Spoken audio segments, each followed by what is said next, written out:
देखिए जगत गुरु तत्वदर्शी संत रामपाल जी महाराज के मंगल प्रवचन। एक सतिथि में परमात्मा सतलोक में रहता है, तेजो में शरीर है उस परमेश्वर का, मनुष्य दृश्य है, वो सिंहासन पर विराजमान है। एक बहुत बड़ा गुम्बद है, स्तूप है बहुत बड़ा, और वो बहुत सुंदर सफेद कलर का है, तेजो में है, उसके अंदर से भी नूर निकल रहा है। उसके बीच में सिंहासन पर परमात्मा विराजमान है, एक राजा के समान बैठे हैं, उनके सिर पे मुकुट है और ऊपर छत्र है, और उनके ऊपर चंवर अपने आप भी होता है जब इच्छा होती है, और बाकी वो रखा भी रहता है। तो वो है परमात्मा की प्रथम सतिथि। फिर वो भगवान, वो ही परमात्मा अपना अन्य रूप धारण करके अपने शरीर को सरल करके, क्योंकि वहां जो परमात्मा बैठे हैं परमेश्वर परम अक्षर ब्रह्म, उनके एक रोम में, एक रोमकूप कहो एक रोम कहो, रोम तो कहते हैं बाल को, रोमकूप जहां बाल उगता है, उस परमात्मा के एक रोम में, एक रोमकूप में समझो इतनी रोशनी है, करोड़ सूर्य मिला दे करोड़ चंद्रमा, वो भी फीकी पड़े। तो वो परमात्मा का ऐसा नूरी शरीर है, मनुष्य सदृश्य है, सिर पर मुकुट है, और वहां जाकर हंस सभी उस परमात्मा पर चंवर करते हैं, अपने मालिक पर। जो यहां से निकल कर जाता है सीधा भगवान के पास जाता है, चरणों में प्रणाम करते हैं, वो परमात्मा सीने से लगाते हैं प्रत्येक को, और फिर वहां चंवर करते हैं आदर से। फिर उसको कहता बेटा आराम से रहो, ये तुम्हारे बने बनाए महल वहां खाली पड़े थे, विश्राम करो, गलती बनी तुम्हारे से, कोई ना लौट आए। अब भी कहते सुबह का भूला शाम को आ जाए तो भूला नहीं कहलाता, और हम युगों से भूले पड़े यहां पर। तो वहां ये प्रथम स्थिति है।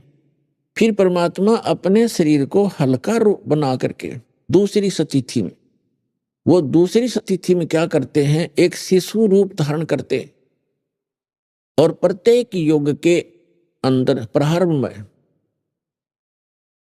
एक सरोवर के अंदर कमल के फूल पर आकर नवजात शिशु का रूप धारण करके वो विराजमान हो जाते हैं। वो किसी मां से जन्म नहीं लेते, और परमात्मा की सारी व्यवस्था होती है, तो वहां से कोई निसंतान दंपत्ति उन्हें उठा ले जाते हैं, और धीरे धीरे जैसे बच्चे की तरह परमात्मा अपनी लीला करते हैं।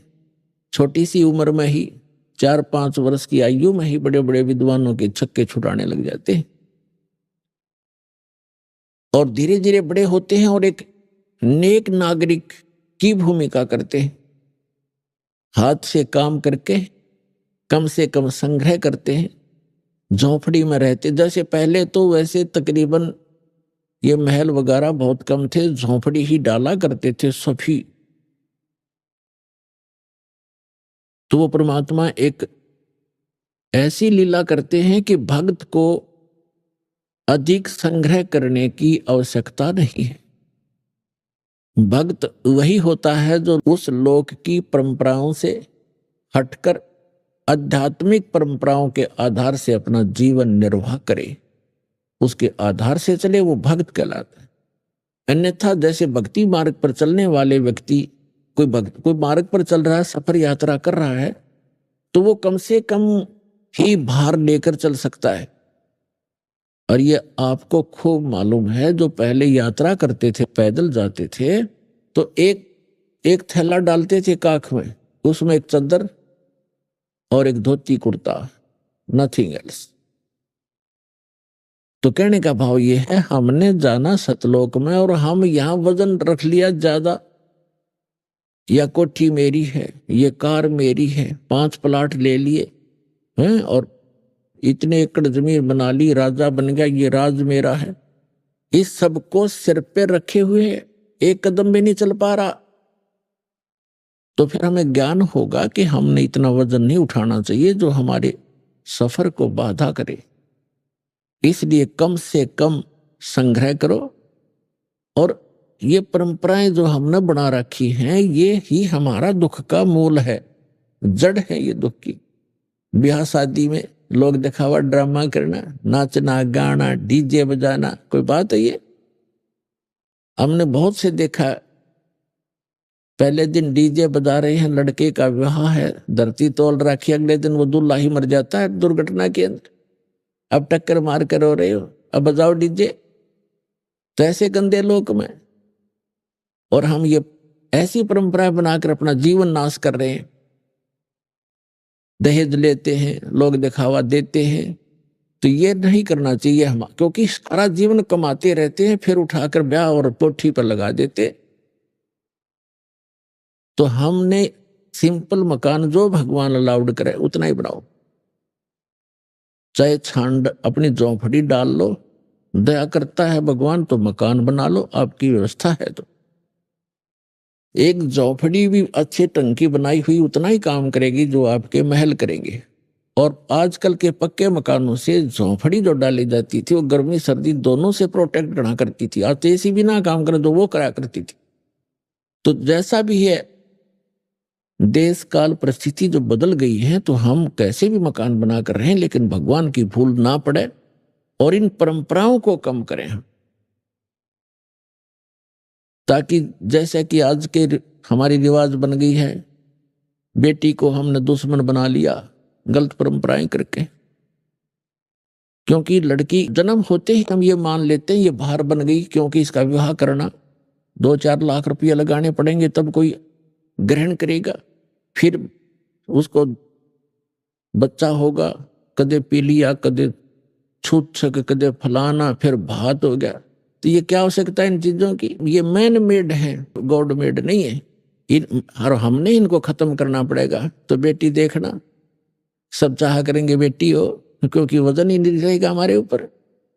तो और बेटी बिना फिर बेटे के गाड़ोगे, बेटी ना होगी तो फिर ब्याह कितना होगा, अगला बेटी ना होगी तो किसे के। तो हमारी बुद्धि पर पत्थर पड़ गए, हम भगवान से दूर होकर समाज में ही रंग गए और उसी दृष्टिकोण से सोचने लग गए। तो इनसे ऊपर उठना पड़ेगा, तब हम भक्ति कर सकते हैं। हम सतलोक चलना है तो इन मर्यादाओं का अपना पालन करना पड़ेगा। यदि आप विद्यार्थी हैं तो विद्यार्थी वाला ही काम करे, और फिर वो अगर वो बच्चों में गधों पर बैठकर घूमता है गांव में जाकर तो विद्यार्थी नहीं है और स्कूल आता नहीं है। इस प्रकार आप जी ने ये अन्य परंपराएं त्यागनी होंगी। तो कहने का भाव यह है कि परमात्मा स्वयं आते हैं, एक लीला करके दिखाते हैं कि भक्त को केवल इतना ही पर्याप्त है, इससे अधिक नहीं। कबीर साहब कहते हैं, कहा चनावे मेड़िया ये लंबी बीत उसारे, घर तो 3.5 हाथ भाई गणात पौड़े 4। क्या प्रसन्न हो रहा, लंबी लंबी द्वार खींच कर लंबी लंबी मेड़िया बनाता है, बड़े दीवाने बनाकर ऊंची ऊंची कोठियां गाड़ रहा है, महल हवेली बना रहा है। परमात्मा कहते हैं, घर तो 3.5 हाथ गणाते पौड़े 4। 3.5 हूठ हाथ कहते हैं 3.5 हाथ को। ये जो हाथ है यहां से लेकर यहां तक कौनी तक, ये एक हाथ कहलाता है। और प्रत्येक स्त्री या पुरुष का अपना शरीर 3.5 हाथ का होता है। ये 3 तो पूरे और आधा इतना होता है। परमात्मा कहते हैं, आप चाहे 4 मंजिल की कोठी बना रखिए और 20-20 कमरे कक्ष है, एक चारपाई पे इतने स्थान पर सो गया, किसी कोने में कहीं डाल लेना, तो बाकी बकवाद किस लिए कर रखी है? तो परमात्मा कहते हैं, घर तो 3.5 हाथ और गणा तो 3.25 है।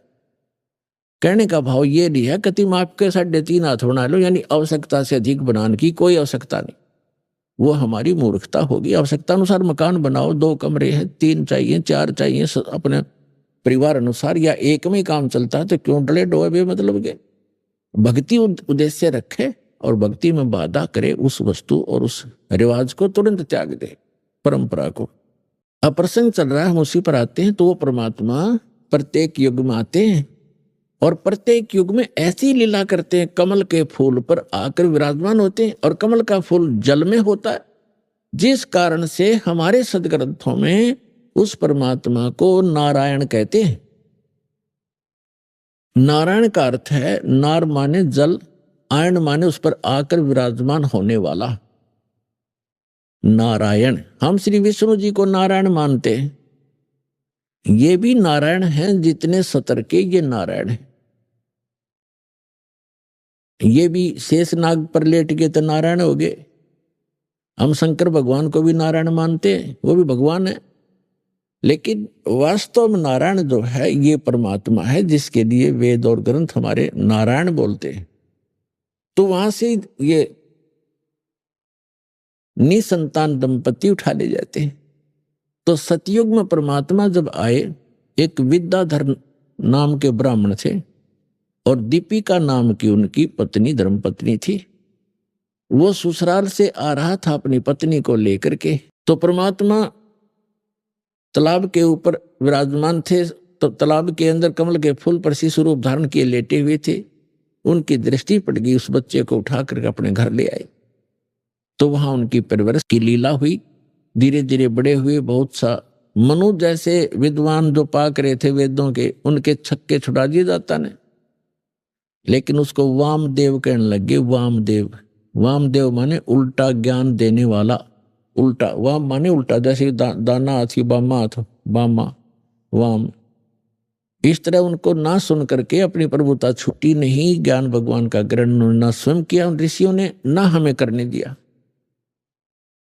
फिर अगले जन्म में परमात्मा की दया हुई, वही आत्माएं जो विद्याधर और दीपिका वाली आत्माएं त्रेता के अंदर एक वेदविज ब्राह्मण नाम का ब्राह्मण हुआ और सूर्या नाम की उसकी पत्नी का संयोग हुआ। वो वही आत्मा थी जो सतयुग में थे। और इसी प्रकार परमात्मा उनको त्रेता में भी ऐसे ही कमल के फूल पर मिले। वो उस समय भी निसंतान थे। अपनात्मा, अब आप देखते हो कि परमात्मा कहते हैं, जो जन मेरी शरण है ताका हूं मैं दास, और गैल गैल लाग्या फिरूं जब तक धरती आकाश। ज्यों बच्छा गऊ की नजर में यूं साईं को संत, भक्तों के पीछे फिरे वो भक्त वत्सल भगवंत। अब ये तो हम 4 युगों की कथा सुना रहे हैं, तो बहुत युगों से हम भटक रहे हैं। तो पिछले संस्कार से ही परमात्मा इन पुण्यात्माओं के साथ लगे हुए थे। इस विद्याधर और दीपिका वाली आत्मा को ये संतान भी दे सकते थे। पुण्यात्माओं, अब हमारी तो एक ऐसी मेंटेलिटी बन गई जहां हम रह रहे हैं, जिस समाज में, क्योंकि ये काल प्रेरित है और इसने अपने खाने के लिए संतानों उत्पत्ति करवाना ही करवाना है। इसने यहाँ ऐसा सिस्टम फिट कर दिया, ये जीव के बस की बात नहीं संतान उत्पत्ति ना करे, इसका विवश है यहाँ। और फिर परमात्मा ने क्या किया कि उनको संतान नहीं दी। क्यों नहीं दी? संतान भी दे सकते थे। अपनात्माओं, एक सामान्य समाज में और एक भगत जो समाज अलग से बनता है, उसमें अंतर होता है। और इसी कारण से जगत और भगत का विरोध बताया कि बैर रहता आपस में। कारण क्या है कि भगत के नियम कुछ अन्य होते हैं और समाज उस यहाँ के परंपरा से ही रंगा हुआ होता है, उसी को मूल मानता है। यदि हम संसार की दृष्टि से तोलें तो जिनके संतान नहीं है, तो संसार जो है, आम व्यक्ति, आम समाज ये समझता है कि इसका बहुत बड़ा दुर्भाग्य है। पहले तो यहाँ तक कहा करते कि जो निसंतान है, बे औलादा है, सुबह सुबह तो उसके दर्शन भी ना होने चाहिए। उसको इतना हेय मान रखा था। तो पुण्यात्माओं, जिनके संतान नहीं होती थी, उनका जीना दुर्भर हो जाता था समाज के अंदर। संतान में भी विशेषकर हम पुत्र को ही मुख्य मानते रहे। और भगत समाज के अंदर परमात्मा के दृष्टिकोण से हम सोचते हैं तो वो व्यक्ति जिसका संतान नहीं है, वो 1 नंबर का भगवान आत्मा है।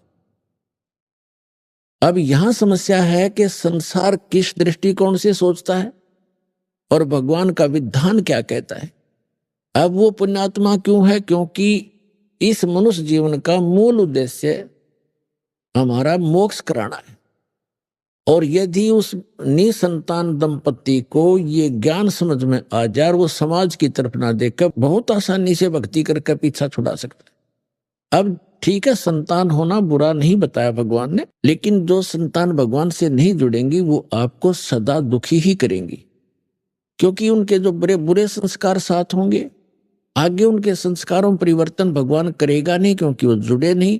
तो उनको दुख होगा तो आप भी साथ दुखी रहोगे, माता पिता भी, और वो भक्ति बाधक बनेंगी, क्योंकि आपकी टेंशन का कारण बने रहेंगे। तो इस कारण से परमात्मा जो बताना चाहते हैं कि जिनका संतान नहीं है, ठीक है, समाज उनको कुछ भी सोचे और कहे, लेकिन भगवान के विधान अनुसार वो 1 नंबर की पुण्य आत्मा है। जय भक्ति करें हैं, और भक्ति नहीं करती है तो वो तो फिर और भी ज्यादा दुर्भाग्य है उनका। समाज के भी ताने सहन करने पड़ते हैं और भगवान से भी दूर रह रहे हैं, तो वो महादुर्भाग्य है उनका। तो इसलिए जिनके संतान नहीं है उनका मोक्ष बहुत ही आसानी से होगा। भक्ति कर लें, नाम शुरू कर दें और संसार से मन हटा लें, परमात्मा के विधान को आधार मान कर जीवें, तो सारा दिन भक्ति करनी। ये समस्या ये आती है कि बुढ़ापे में हमने कौन संभालेगा? अरे भगवान रहा संभालने वाला सबको। अब बेटा अमेरिका में और माता पिता यहाँ हिंदुस्तान में, और दोनों का रोग हो गया। वो पड़ोसी ठाए अंडे उसने, और बेटा वहां बैठा अमेरिका में, वो मर लिए, मरे पाँच से भी तीसरे दिन आया, चाट ले उस बेटे ने। बता के सारा दे दिया बेटे ने। अपने कर्म साथ देंगे, भगवान साथ देगा। एक त्रिलोचन नाम के भगत थे, संतान नहीं थी, भक्ति करते थे। पत्नी का देहांत हो चुका था, वृद्धावस्था में अकेला रह गया था। एक नौकर रखा हुआ था, सेवादार उसने। तो सेवादार कहने लगा मेरे घर पे ऐसी ऐसी घटना घट गई महाराज जी, मैंने जाना पड़ेगा। वो बोला जा बेटा, देखी जाएगी, दुखी सुखी होकर मैं अपना थोड़ा बहुत टहलूं, करूंगा अपना कार्य। वो सेवादार चला गया, पीछे तो भक्त बीमार हो गया, दस्त लग गए। अब वो सीमा से निकला होगा तभी भगवान उस सेवक का रूप बना के उस भक्त के घर पे आ गया। उसने पूछा क्या बात होगी बेटा, कैसे वापस आ गए तुम?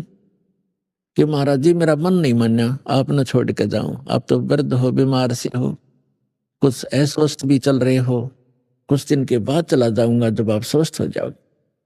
तो उसने कहा धन्य है बेटा आपको, आपने ऐसी सोच रखी। अब उसकी टट्टी उठा उठा कर वहां से बाहर डाल के आए भगवान उस सेवक के रूप, और 1 महीना तक उनकी सेवा करी। स्वस्थ रहोगे और खूब नुहावें दुहावें, अच्छा बैठावें, और परमात्मा की कथा सुने और सुनावें।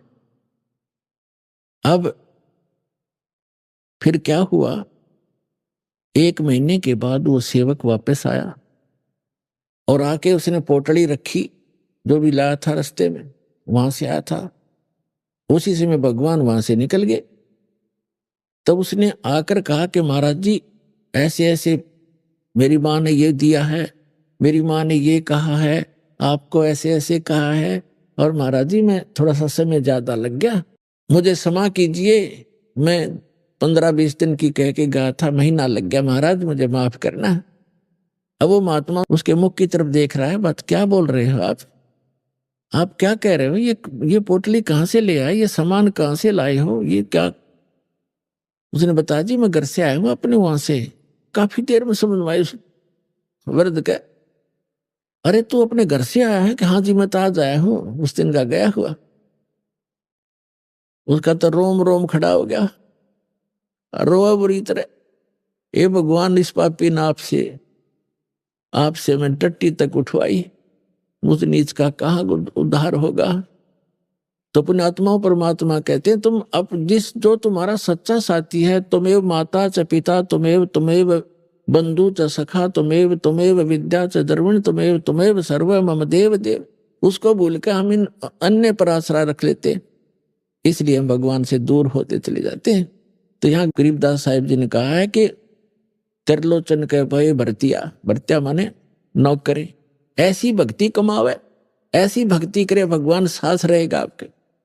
तो इस प्रकार अब जैसे जिन बहन भाइयों के, विशेषकर इंसान तो थोड़ा बहुत सोच समझ भी लेता है, लेकिन बहनों का दिल नहीं डटता जिनका संतान नहीं होती, क्योंकि उसको समाज नहीं जीने देता।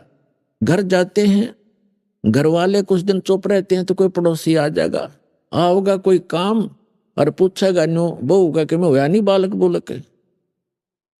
अब वह के कहेगी सासू अक ना कुछ ना होया, कई साल हो गए ब्याह ने, एक जातक तो चाहिए था बता, और देख लो कोई दूसरा ब्याह करवा लो।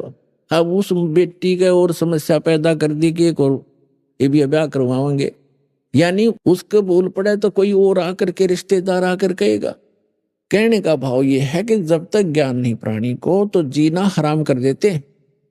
आदमी तो बाहर रहता है, कभी कभी सुनता है ये बातें, टाल जाता है, मन समझा लेता है, लेकिन उस बहन के बस की बात नहीं।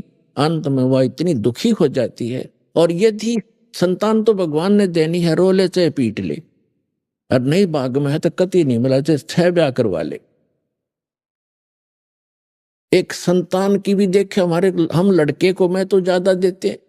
दास जूनियर इंजीनियर था, सेवा करता था जब नौकरी इसमें हरियाणा गवर्नमेंट की जूनियर इंजीनियर की, तो उस समय एक कंट्रैक्टर था ठेकेदार, वो उस समय लगभग 55 वर्ष की आयु थी उस आदमी की, 55 से भी ऊपर होगा, और उसके 4 लड़कियां थी, लड़का कोई नहीं था, और चारों लड़कियों का विवाह कर रखा, दो तियाला हो रहा, पुत्र नहीं। तो उसकी पत्नी को किसी ने कह दिया कि तू अपनी बहन का ब्याह करवा दे, इसका पुत्र हो जाएगा। उसने अपनी छोटी बहन से उसका विवाह करवा दिया। उसके कट्ठिए 2 छोरी हुई, 2 लड़की हुई कट्ठिए जुड़वा। वो खुद बतावा था, ने बोला जी भाग बिना ना मिला कदी, मैंने तो उसका जब ऑपरेशन करवा दिया, फैमिली प्लानिंग का पीछा छुटवा हो जाए ब्याह, तो भाग में है नहीं तो क्यों पंगे में पांच दे भाई। मतलब दुखी हो, यहाँ पर जो काम करने का उसको भूल गए। और यदि वो बहन जिसके संतान नहीं हो रही है तो वो अंत समय में इसी तमन्ना में मर जाती है तड़फ के अंदर। और इस काल का इतना गंदा विधान है, अगले जन्म में उसको कुतिया बनाता है। अगले तो संतान ना हुई इसलिए तड़फती हुई मरी है, अभी कट्ठिए 8 पैदा कर ले और पेटा भर ले अपना मां बनकर। अगले जन्म में सूरी बना देगा, अगले 12 इकट्ठे पैदा कर ले टिंडे। तो पुण्यात्माओं इस ज्ञान को आधार बना के जीवो तब जिया जाएगा इस गंदे लोक में। तो कहने का भाव ये है कि परमात्मा ने उस विद्याधर और दीपिका को संतान नहीं दी, स्वयं आगे। वो हमें लादना नहीं चाहते, हमारा वजन कम करना चाहते, और हम आदत बन गई है और हम लद कर ही ठीक चलते हैं। जैसे गधा खाली छोड़ दे कूदता चलेगा, और उस पर डायमंड का बोरा धर दे कति स्ट्रेट होकर चलेगा सीधा। तो हमारी आदत बन गई, हमारे ऊपर ना इतने चारों तरफ से वजन होले, हम सेट नहीं हो सकते। लेकिन जब ज्ञान हमें हो जाएगा फिर हम कोई लाद दो चाहे मत लाद दो, हम सीधा चलेंगे, हम हंस हो जाएंगे। और यदि आपको संतान है, आपका संस्कार है, आपका कोई कर्जा है लेना देना, जैसे एक समय ये सुखदेव ऋषि थे, परमात्मा अपने सूक्ष्म वेद में हमें ज्ञान देते हैं। सुखदेव ने 84 भुगती बना पजावे खरवो, तेरी क्या बुनियाद पुरानी तो पेंडा पंथ पकड़वो। सुखदेव ने 84 भुगती बना पजावे खरवो। सुखदेव ऋषि हुए हैं और 84 लाख योनियों में कष्ट उठाता हुआ गधे की योनि भी उसने भोगा। और कुम्हार विशेषकर प्रयोग करते हैं गधों को, और पहले पुजावा लगाया करते जिसको किलन बोलते थे, पुजावे में ईंटें पकाया करते थे। तो गधा वहां ईंटों को नीचे से कच्ची ईंटें ले जाता और पुजावे के ऊपर 30-30, 20-20 फुट ऊंचा हो जाता था, राख वहीं रख देते थे उपलों की, उसके ऊपर ही लगा लेते थे कुम्हार, उस राख को इधर उधर नहीं ले जाते थे। तो 30-40 फुट ऊपर ले जाता, वहां से पक्की तुरंत लाद देते, उसके बोरे पर नीचे छोड़कर जाता, कमर टूट जाती, और फिर आहार करने के लिए जंगल में जाता है वो गधा। तो परमात्मा कहते हैं सुखदेव ने 84 भुगती बना पजावे खर, खर माने गधा, बना पजावे खर वो, और तेरी क्या बुनियाद प्राणी तू पेंडा पंथ पकड़े। वो तेरी क्या औकात है भले आदमी, तू वो साधना पकड़, वो पेंडा माने मार्ग, वो साधना कर जिससे तेरा यु जन्म और मरण 84 लाख योनियों का झंझट छूट जाए। जब सुखदेव ऋषि का जन्म हुआ, ये 12 वर्ष माँ के गर्भ में रहे और माँ के गर्भ में 3 महीने के बाद बच्चे को, वैसे तो 2 महीने के बाद बच्चा बॉडी में प्रवेश होता है, उस 3 महीना का होने के बाद उसको अपनी सारी जानकारी चेतना होती है। मैं कौन था, कहाँ था, क्या क्या दुख मैंने भोगे, अब मेरा उद्देश्य क्या है, कितने अच्छे संस्कारों से मुझे मनुष्य जीवन मिला है। तो उस समय वो यही सोचता है किसी प्रकार एक बार मैं इस गर्भ से बाहर जाऊं और जो ही समझने योग्य होऊंगा भगवान की भक्ति करूंगा, परम संत की खोज करूंगा और सत भक्ति किया करूंगा। यहाँ का कोई संसार का सुख में संग्रह नहीं करूंगा, सुख संपत्ति। लेकिन बाहर आते ही ये तीनों गुण, रजगुण ब्रह्मा, सतगुण विष्णु, तमगुण शिव जी का जो प्रभाव है, ये इसको अचेत कर देता है। कोई चेतना पूर्व जन्म की नहीं रहती, एकाध को रह जाती है, वो थोड़ी बहुत अधूरी सधूरी सी होती है। तो क्या हुआ, सुखदेव ऋषि जब माँ की गर्भ से बाहर आए, 12 वर्ष की आयु, 12 वर्ष की अंदर ही हो गए थे, लेकिन माँ के गर्भ से बाहर निकलते ही वो 12 वर्ष की आयु एकदम ग्रहण कर गए। इतना शरीर बॉडी बन गया उसको, अंदर इतना नहीं था, बाहर आते ही एकदम उस स्तर का हो गया। व्यास जी उसके पिता थे। व्यास जी ने इंतजार किया था कि पुत्र होगा, क्योंकि वो ऋषि थे, उनको मालूम था कि गर्भ में पुत्र है। आशा लगा रखी थी तो उठकर चल पड़ा। सुखदेव ऋषि अपने माता पिता की ओर देखा भी नहीं। तो वेद व्यास जी ने कहा कि बेटा सुखदेव, बेटा सुखदेव, अरे तेरे दर्शन तक कर लो, तेरी शकल तो देख लो, मैंने 12 वर्ष इंतजार किया तेरा। तो वो पीछे नहीं मुड़कर देखता है और चलते चलते कहता है कि ऋषि जी, ना जाने कितनी बार आप मेरे पिता बने हो और ना जाने कितनी बार मैं तेरा पिता बना हूं। ये तो बुरा झंझट है, अब के मैं अपना पीछा छुटवाऊंगा। मुश्किल से मानव शरीर प्राप्त हुआ है। तो सुखदेव ऋषि ने कहा कि एक लेवा एक देवा दूतम और कोई किसी का पिता नहीं पूतम। ये तो ऋण संबंध जुड़ा एक ठाठा, अंत में सब 12 बाटा। एक लेवा एक देवा दूतम, आपका कोई लेन देन उलझा हुआ एक दूसरे के साथ। तो एक लेने वाला है, एक देने वाला है। जैसे आप देखते हो, पिता सारी उम्र कमाता है, खूब मेहनत करता है, पैसे इकट्ठे करता है, पुत्र ऐसा निकम्मा पैदा हो जाता है, वो उस पैसे को खर्च करता है, शराब पीता है, काम का हाथ नहीं लगाता। पिताजी काम की कार्य के लिए कहता है तो नाराज हो जाता है, लड़ने को दौड़ता है। तो वो क्या है कि उस पिता ने कभी उस पुत्र का कोई कर्ज लेकर दिया नहीं, उसका कोई पैसा मार रखा उसने, वो लेगा, अपना पूरा करेगा। और कई ऐसे देखे हैं, जैसे लड़की का विवाह कर दिया, खूब शान शौकत में पैसे खूब दान कर दिए, करते ही हैं जैसे करते रहे हैं, और फिर 6 महीने के बाद पुत्री की मृत्यु होगी। तो वो दामाद बनकर आया था, वो पिछले जन्म का मांगा था, उसके उधार थी, वह देना पड़ा उसने। तो पुण्यात्माओं, यहाँ इस बात को आप पक्की समझ लेना, ये कोई डूम बाट के गीत नहीं है और कोई स्वार्थवश कोई कथा सुनाई नहीं जा रही है। ये परमार्थ है और यथार्थ ज्ञान है, ये गॉड गिवन स्पिरिचुअल नॉलेज है। इस पर 100% विश्वास करना। और जो भी आपका लेन देन है, कर्ज है, अब जैसे हम अपने तरफ से किसी का कर्ज उतारने की चेष्टा करते हैं तो वो अपने हिसाब से उतरे तो उतरे, ना भी उतरे। और जब हम समर्थ की शरण, कोई सेठ की शरण ले लें और उसको हम अपना दुखड़ा रोते हैं, तो वो उसको कहता भी ठीक है, यहाँ मजदूरी कर मेरा, और जिसका कर्जा तू दे दे, ले पैसे दे। जहाँ 200 का कर्जा था उसे एक ने तार दिया और उसे एक का रह गया, और वहां तनख्वाह भी अधिक दे रहा है, तो जल्दी मेरे से भी क्लियर हो जाएगा। तो हम इस परमपिता की शरण में आने के बाद आपका लेन देन जो भी है वो आपका शीघ्र सुलट जाएगा। अब जैसे आजकल पॉलिसी चल रही है, बहुत से राज्यों में सब्सिडी दे देते हैं 80%, 40%, 60%। जैसे लोन आपका कर्जा है 1 लाख रुपया, 60 हजार माफ कर दिए, 40 रह गया। और कुछ ऐसे भी अच्छे राजा होते हैं जो अपनी प्रजा का कर्जा ही माफ कर देते हैं कि आगे तुम ठीक चलियो और पिछला कर्जा माफ, तो हो गया ऋण मुक्त। तो इसी प्रकार ये समर्थ परमात्मा कबीर जी आपके पिछले जो लेन देन सबको माफ कर देगा।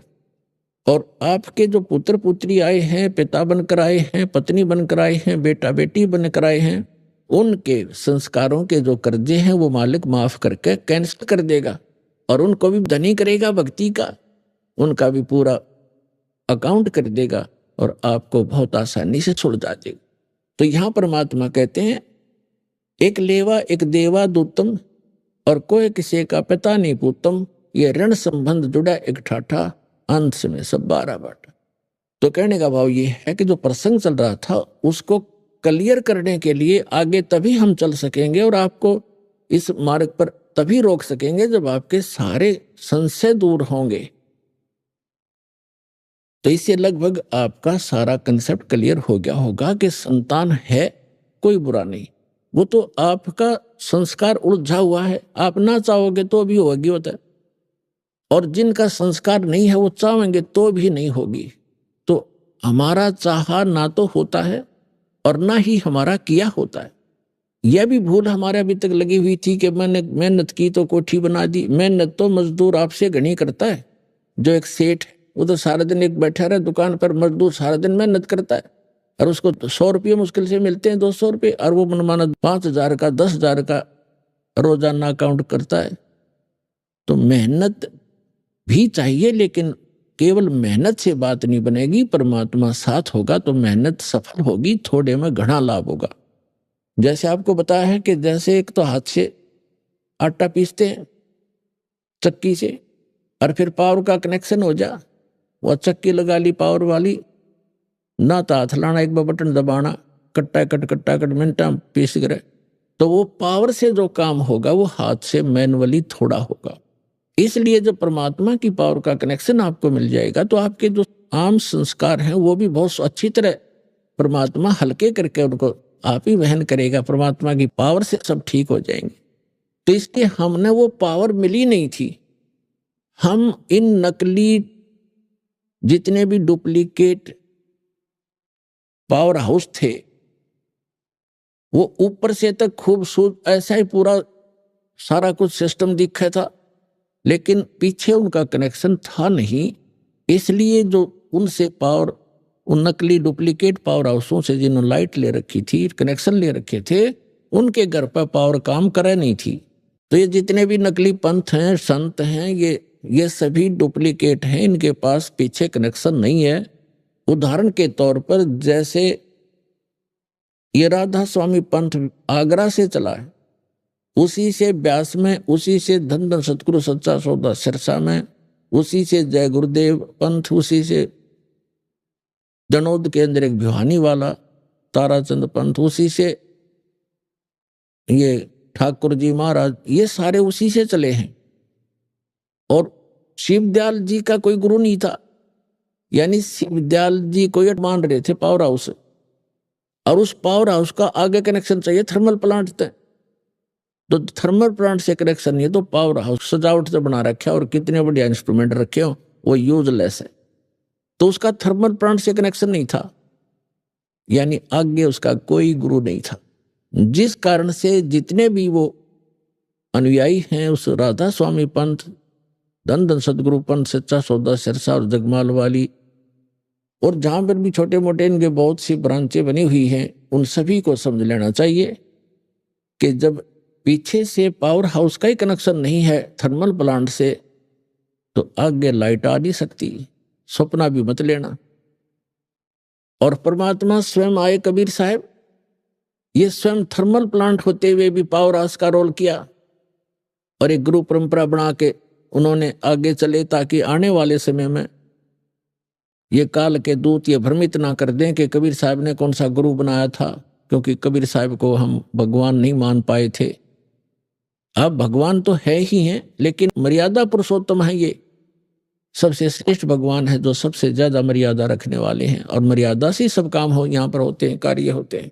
तो कहने का भाव ये है दास का कि जिसमें आपको इस कबीर परमात्मा का ये कनेक्शन मिल जाएगा, आपको यहां से उपदेश दीक्षा मिल जाएगी। उसके बाद पुण्यात्माओं आप देखना, आप सोच भी नहीं सकोगे कि सचमुच हम सुना करते भगवान ऐसा करता है, ऐसा करता है। आप डेली देखा करोगे, अरे आप किसी को बताओगे, आपका यकीन नहीं होगा उसको, अगर झूठ बोला सारी, और आप सारी सच्ची कह भी नहीं पाओगे। बताने वाले को कहीं नो सोचा मूर्ख से, आपको इतना सुख देगा यो कबीर भगवान, ये सत्कर मान लो।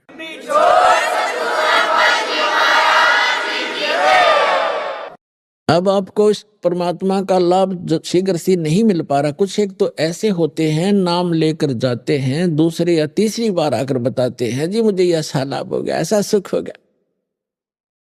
और दूसरे भक्त अभी लग रहे हैं, वो उनको राहत नहीं मिल पा रही। उसके दो कारण होते हैं। एक तो कारण ये होता है, परमात्मा कहते हैं धीरे धीरे रे मना, धीरे सब कुछ होवे, माली सींचे सो घड़ा, ऋतु आए फल होवे। धीरे धीरे रे मना, और धीरे सब कुछ हो, माली सींचे सो घड़ा, और समय आने पर फल हो। जैसे पौधे लगाते थे बाग में, उसी से आपको समझाना चाहते हैं परमेश्वर कबीर जी कि हे मन, अब धीरे धीरे सारे काम होंगे। जैसे एक माली पौधा लगाता है, छोटा सा पौधा होता आम का, उसमें सैकड़ों घड़े पानी के डालता है, यानी 10 वर्ष 5 वर्ष, आजकल थोड़े जल्दी हो जाते हैं, 4-5 वर्ष लगा लो, तो पहले 10 वर्ष, लगभग 10-12 वर्ष के बाद आम का फल, पेड़ बड़ा होता था और फिर फल से लदपद हो जाता था। अभी आपने सुने संत रामपाल जी महाराज के मंगल प्रवचन।